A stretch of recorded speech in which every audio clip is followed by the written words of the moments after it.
J'attends juste l'intervention de la communauté internationale, juste pour les chrétiens du Moyen-Orient. Il y a un génocide qui se passe. On veut juste l'intervention et que tout se passe dans la paix et dans la bonne humeur. Voilà. La communauté chaldéenne est réunie ici devant Notre-Dame de Paris pour manifester par rapport à la situation qui se passe en Irak. Pourquoi? Parce que les chrétiens en Irak se font massacrer chaque jour, or que la presse elle est indifférente par rapport à cette situation.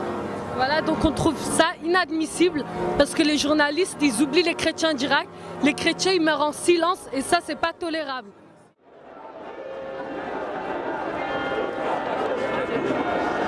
Moi, ce que je ne supporte pas, c'est quand j'entends M. Valls, cette indignation sélective. Aujourd'hui, nous devons rappeler à la presse, mais aussi à ce gouvernement et en particulier à M. Valls, que les chrétiens qui sont majoritaires en France, qui sont notre pays et chrétiens, il est absolument important de pouvoir rappeler notre soutien, notre protection vis-à-vis d'eux.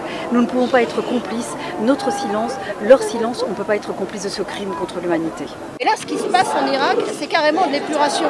Ce n'était pas arrivé de cette manière-là, depuis des décennies qu'on donne à des gens le choix entre soit vous vous convertissez, soit vous payez un impôt que vous n'avez pas les moyens de payer, soit vous mourrez. C'est quelque chose d'ignoble, c'est quelque chose, c'est une monstruosité. Ça se passe en ce moment même en Irak et on en parle très peu. La communauté juive, tous les rabbins, pour marquer notre soutien et surtout notre inquiétude. Parce qu'à chaque fois que quelqu'un est menacé en raison de ses opinions religieuses, c'est chacun d'entre nous qui est menacé dans sa chair. Nous sommes ici dans un pays où la liberté de culte est garantie, mais nous ne l'aurons pas.